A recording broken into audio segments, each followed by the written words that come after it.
Hello folks, welcome back to Reality Check with Arvind Swaminathan. I know it's been a bit of a break, but well, it was needed. This one is going to be a very, very serious one because it deals with this recent outburst of Rahul Gandhi in the US with a Sengo, plus a very serious charge, you could almost say, because you see, what we've been noticing is each one thing in isolation, meaningless totally. It's when you start joining the dots that the whole picture begins to emerge. As an example, you see the Great Bear, a constellation of stars.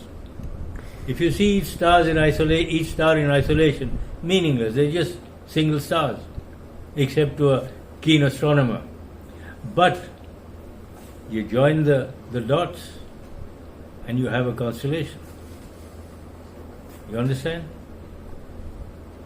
Now first, the Sengo. Why was it relegated to being Nehru's personal property?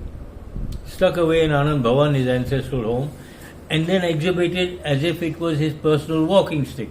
In fact, it was exhibited as Nehru's personal walking stick. Why? This is a symbol of the transfer of power. It should have remained in Delhi. It should have been handed over from one Prime Minister to each succeeding one. Why was that not done? Was it because Nehru himself thought and believed that he was now the Maharaja or the sovereign king of India, and that his family should continue ruling? Therefore, that was his private property. And unfortunately, it's that family of his which is still messing this country up. Now, Nehru claimed he was a Hindu by the accident of birth. Now, that is something I seriously challenge. And as this video goes on, you'll understand why. He also said he was Muslim by culture and English or British by education. Now, when he was handed over the Sengal, he firmly believed that India was now his colony to do with as he pleased. What he never understood was the Sengal was the right to rule justly and with decency and integrity. That never crossed his mind, as events have proven. So, first he believes he's the Maharaja of India, just as Sheikh Abdullah believed he was the Sultan or the Maharaja of Kashmir. And Kashmir had become virtually a separate country. Now let's go back and then let's just see Rahul Gandhi in the US in recent times. Now he said democracy is dying in India. I mean, what? And everyone says, what does he mean by this? Does he mean that if he loses, the democracy is dying? But if he wins, it's all right. He's talking about electoral democracy. The fact that when the handing over of the Sengal, Modi prostrates himself in a Shashtang Pranam. When he said Modi was lying down and all that, that proves one thing beyond all shadow of doubt and for all time. That Rahul Gandhi was never a Hindu. Forget being a Brahmin, he never was that. He cannot be that if he's not a Hindu. And he is not a Hindu. Had he been a Hindu, he would have cut his tongue out before he uttered something as dopey as this. And in fact, his last name should not be Gandhi, but Khan. We all know that. I mean, this Gandhi is a subterfuge. He's trying to hide the fact that he is a Muslim family and from a Muslim family. Now let's get back to what does he mean? What is he talking about? Democracy. You try and understand this. Democracy in this instance also means Hinduism. It's the only democratic religion there is. all the other main ones, that's Christianity, Islam, and Judaism, all three are dictatorial. To them, it is my way or the highway. Hinduism is the only one which has numerous gods and goddesses. And you are free to worship any of them. You can make up your own almost. Why? Because Hinduism believes God is in everything. It's in you, in me, the air we breathe, the chair I'm sitting on, the piece of paper we write on, what we eat, the food we eat, the water we drink. All this is a part of God. And by definition, this is correct. Why? God is omnipresent. He is present in everything and in all beings. Even the deer, the lion, the tiger, the elephant, the birds, the bees, the insects, everything is a part of God, and God is a part of all of them. Therefore, anything can be worshipped. Anyone can be worshipped. And they are still doing the right thing. It depends, what do you find solace in? It's up to you. And Hinduism is the only democratic and secular religion, because it doesn't look down on any other religion. Unlike Islam and Christianity and Judaism, who refuse to mingle or mix or come anywhere near, and who have this diktat, my way or the highway. So why is the Congress party and Rahul Gandhi in particular trying to destroy Hinduism? I mean, it's a whole civilization. Why? For this we have to go back to Nehru and Jinnah. And this is where the conspiracy began. And there are no two ways about it. Congress has been a divisive party.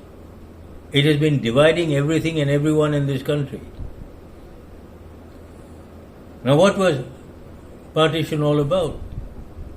Muslims, it seems, could not live anywhere in peace with Hindus. So, we had partition. And Nehru, was he that stupid or was he ignorant? He said, no, all those Muslims who wanted to stay on in India are quite welcome to stay. If that was the case, why did we have partition at all? Beggars belief, doesn't it? Yes, it does. Okay, Muslims in Pakistan, West Pakistan and East Pakistan. East Pakistan is now Bangladesh. As it turns out, Muslims can't even live among themselves peacefully. That's why there is a Bangladesh now. Now, what is the apparent pact between Jinnah and Nehru? Jinnah was going to get a very militarily powerful Pakistan in the West. Why? You'll notice the army or the military has done nothing for the public at large. The people are still way back. They're starving. Nothing has been done for them. But the military is very powerful, intact and everything else. And Nehru, for his part, was going to make the Indian army or the Indian armed forces as weak as possible. In fact, when the British Commander-in-Chief of the Indian Army approached Nehru and said, "Sir, what orders for the Indian Army?" And Nehru had told him that, look, we have no enemies. Why do we need an army? Needless to say, that general got out of India as soon as he could, or as fast as he could. And this was proven when, for instance, the Chinese walked into Aksai Chin and those areas and the border regions. It was a no contest. I mean, our forces were totally unprepared. I mean, it's a ludicrous state of affairs with the old single-shot 303 rifles against the Chinese-held automatic weapons. It was a walkover. Now, the Pakistani forces, on the other hand, were always trying to figure out to test the Indian resolve. You see, in 1947, the tribals and the irregulars and the regular army people charged into India, let loose absolute mayhem. Whether it was rape, murder, loot, arson, all over Jammu and Kashmir. And when the Indian army started getting their act together and pushing them back, Nehru did exactly what Mountbatten had warned him not to do. That is, take it to UN. Nehru declared a unilateral ceasefire and took it to UN because Mountbatten had told him, if you take it to UN, it will stay there 50 years and nothing will happen. That's exactly what happened. It's been there 70 years and still nothing has happened. Maybe this is exactly what Nehru wanted. He wanted to leave Pakistani occupied Kashmir in Pakistani hands. Now the Chinese proved that the Indian army was worth almost nothing. It might as well not have had an army at that rate. So Pakistan tried again in 1965. They made some gains, the Rana of Kutch for instance. They gained territory. But by now it was Lal Bahadur Shastri who did give the armed forces a bit of a fillip. They were able to hold out and hold their own. And thanks again to UN, Pakistan got some territory. They're very happy. But they hadn't given up trying yet. They tried again in 1971. And Manek Shaw's Indian army gave them one hell of a kicking. They knew, they found out that day, they're not going to take over India militarily. Forget it, it's not going to happen. Since then, of course, guerrilla warfare, terror tactics and so on. I mean, making India bleed. The death of 1,000 cuts. Now Nehru had already begun turning India into an Islamic country, but slowly, distinct steps. First, he allowed Muslims to stay in India. One, why? They were the fifth columnist. Like it or not, that's what they were. Most of them still are. What next? 1950. He introduced and bullied Ambedkar into putting this into the constitution. Article 30, you can teach Islam, you can teach Christianity anywhere. Schools, colleges, universities, mosques, madrasas, churches, hired buildings, and public land if you have permission. All donations to Christian and Islamic organization would be free of all taxes. The government wouldn't touch it. It was their property. Now, either 30A or was it Article 28? It said, you cannot teach Hinduism anywhere. Not in schools, not in colleges, not in universities, not in temples, not in temple lands, nowhere. This was his attempt at trying to wipe out Hinduism. Because if nobody can teach this, how do future generations learn? How do they know what Hinduism is? Now this is why the RSS and Hindutva organization were always looked on by Nehru and his family as terrorists or undesirables. Why? Because they had begun to teach Indians about Hinduism, how to be national, how to look after their country. Even today, if ever there is a disaster, the RSS are almost the first people there to help out, to provide relief and so on. And yet you call them terrorists? I don't see any Muslim organization helping out or putting out a helping hand. No. But the RSS, yes. Even in this recent rail disaster, among the first people there were the RSS. And of course the Congress party hates them. They would like to ban them. They did for a while in between sometime, in the early 50s or mid 50s.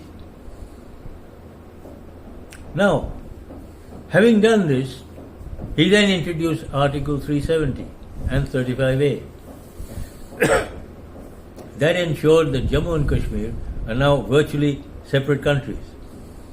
Their financing came from the Government of India, from the national budget, and once they got that budget, those budgetary funds, they just said, okay, now get out. We take care of it. No development took place. So where did the money go? Interesting question. Maybe the Abdullah family would like to answer a few questions on that. Then, he's not content with that. He did something even more diabolical. Something which few of us understand. Why? Now see, until 1952, when the first elected parliament took office, or it was sworn in, India was governed by a constituent assembly. Now, on the 23rd of November 1948, this constituent assembly empowered Nehru to first get together a uniform civil code, enact this uniform civil code and implement it. And Nehru, of course, was not democratic. He just wasn't going to listen. He was going to do it his own way. And what did he do? He brought in, I think in 1956, the Hindu Civil Code. Or in those days we used to call it the Hindu Code Bill. Anyway, the Hindu Civil Code, if you look at it, has nothing to do with Hindus. It is actually a Christian civil code dumped on and imposed on Hindus. I mean, this is almost the same as telling Hindus, if you remain Hindus, you will be penalized, taxed, kicked around, stomped on, bullied, you name it. If you want any help from the government, convert either to Islam or to Christianity. Otherwise, you're in serious trouble. And boy, are we feeling it even today. You see, for instance, among Hindus, there was no female inheritance. Why? Because look, when a girl married, she became a part of her husband's household. She couldn't inherit from her ancestral home because she took a dowry with her. That dowry was her inheritance. Like it or not, this was a fact. And where people could afford it, it was very generous. Now you have female inheritance, an equal share. But they still want the dowry as well. Why? He never legislated against that. Now, second thing, and this is even more important, Hindus could marry as often as they pleased, or as often as they could afford. Those women remained as his wife until death. There was no concept of divorce. So a person may have 20 wives, they would remain his wives. As I said, there was no way he was going to divorce them. There was no such concept. But now, under the Hindu Civil Code, all of a sudden, he can only marry one. If he wants a second one, he has to divorce this one first through the law courts. Does that make sense to a person who is used to something totally different? No. You can impose that on Hindus, but you never touch the Muslim personal law. Why? Why were Muslims so favored? They could still have their 4 wives, they could still have triple talaq and so on, name it, you name it. Now this has changed our entire demography. Let me give you an example. In 1947, India had a population of 350 million. Less than 6% were Muslims, which went around 20 million. with 330 million being all the other denominations put together. That includes Hindus, Christians, Sikhs, Jains, Buddhists, Jews, Christians, you name it.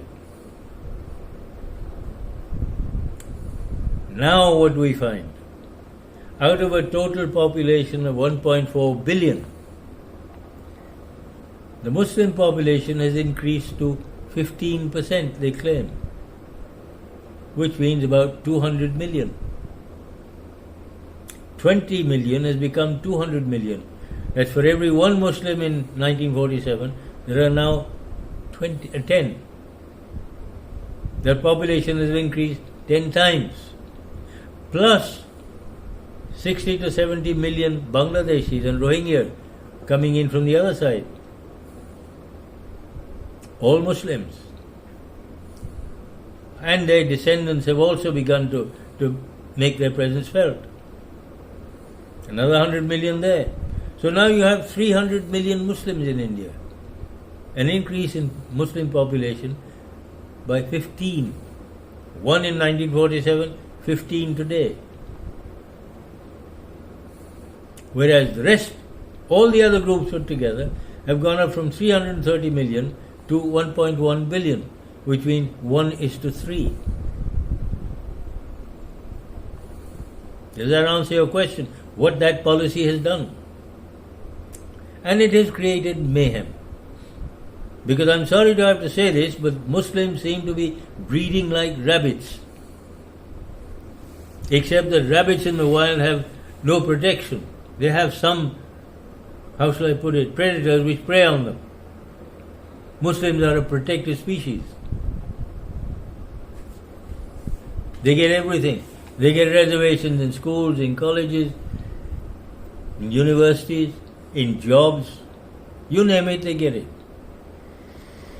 If there is any violence, Muslims get away, scot-free. The Hindus are punished. Why? Again, the old Nehru policy. If you're Hindu, you get hammered every time, no matter what you do. And Narsingh Rao went even further. He said, we don't want intelligent people here. If you are intelligent, get out.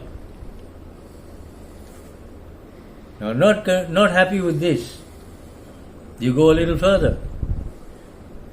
The Waqf Board came into being around 1954. It was recognized. Then in 1965 it got more powers. And in 1995 Narsingh Rao and his government, not to be outdone, handed this whole country over to Muslims. How? They enacted the Waqf Act 1995. Now under that act, I've said this in one of my other videos, any Muslim or any Waqf Board member, anybody like this, can just go anywhere, to any property, put his hand there and say, this is Waqf property.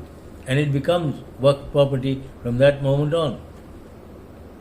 The Waqf Board then goes to the registrar and it's now registered as Waqf property. Now the ludicrous part is, you cannot get the courts or expect any help from the courts. Not from the district court, not from the sessions court, not from the high court, not from the Supreme Court. The only place where you can go for redressal is the Waqf Tribunal, which is a 7-member body, all Muslims, every one. And they use Shariat law.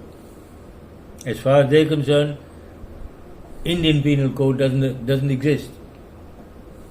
So what chance do you have of getting your property back? Your own property. And you may have all the records, all the papers to prove it.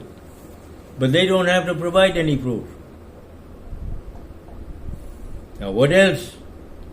2013, Manmohan Singh said, the then Prime Minister said, he was the leader of the UPA government. He said Muslims have the first right on all of India's resources. Why? The minority community has everything. What about the others? They don't exist. They don't have any rights. I mean, what's going on? Not only that, they were about to bring in and enact another law which said, in the case of any rioting, you may not touch any Muslim. If a Muslim says, oh, those bunch of Hindus did it, they're under arrest immediately. And they would be made to pay for all the damage caused by the rioting. I mean, seriously. It was not enacted simply because the vehement opposition by, I think, Dr. Subramaniam Swamy or something like that, or somebody like that. Otherwise, this would have been passed into law as well. Now, why hasn't the BJP government repealed that particular Waqf Act of 1995? There's another one, for instance, the Places of Worship Act, 1991. Why was that enacted? It freezes everything as per 15th August 1947. What does it mean? It means that so often you'll find a Hindu temple hidden away with a mosque built over it.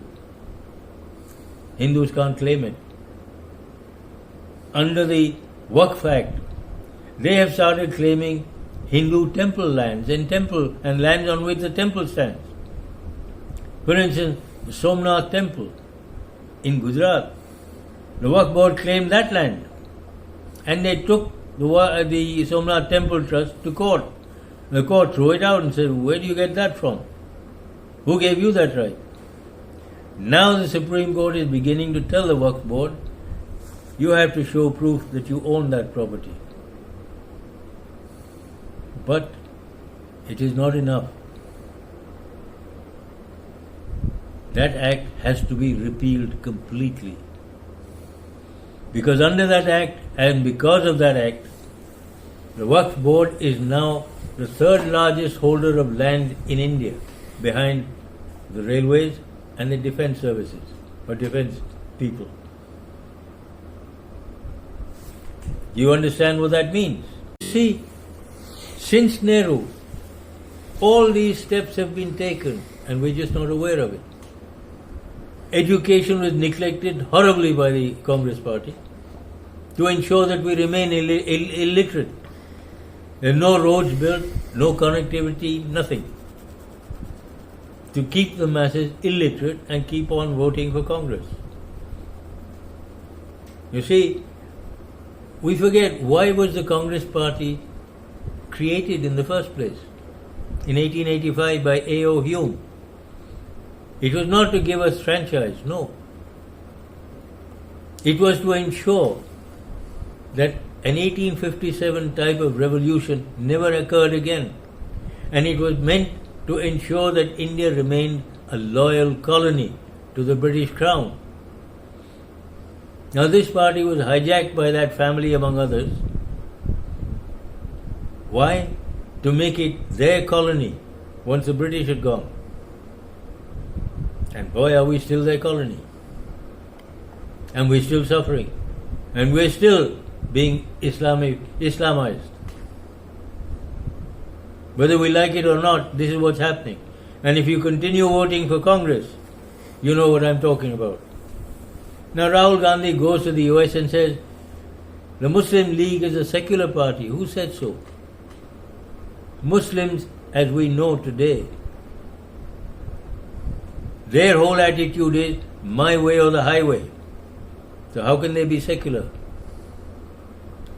And how can the Congress party be secular? Because to them, minorities means Muslims. There are no others, apparently. Now we get back to something even more basic. In a country where equality and secularism is guaranteed by the Constitution, what is all this minorities and Hindus and Muslims? Why are all temple donations and so on to temples taken over by governments? Apparently to stop misappropriation and misuse of funds. And who are the biggest misusers? Those government officials who take over those funds and manage those funds.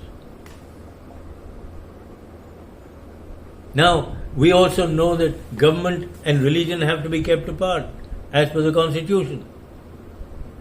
So why did the Congress give subsidies for Hajj pilgrimages? Under what circumstances? How did they do it? Why? Why was it allowed?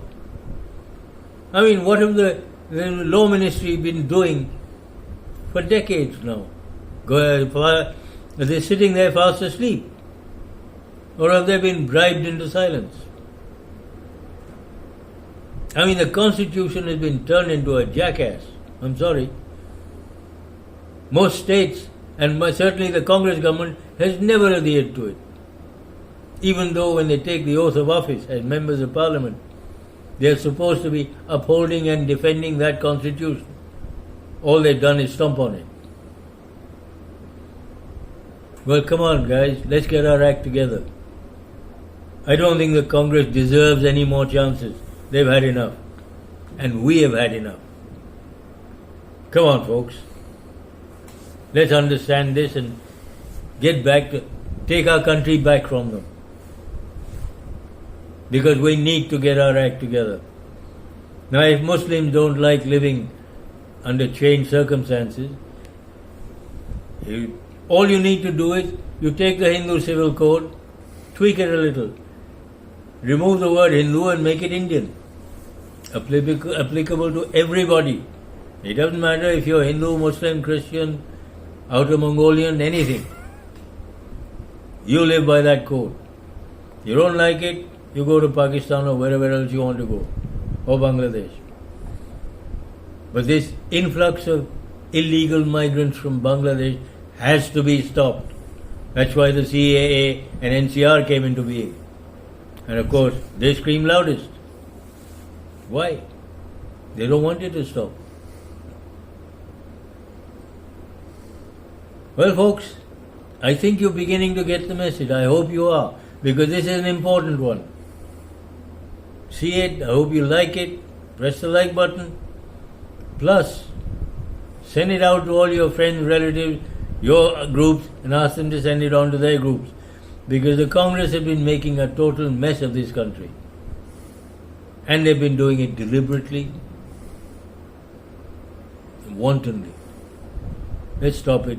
Let's take our country back. Thanks, boys. Thanks, guys. Bye.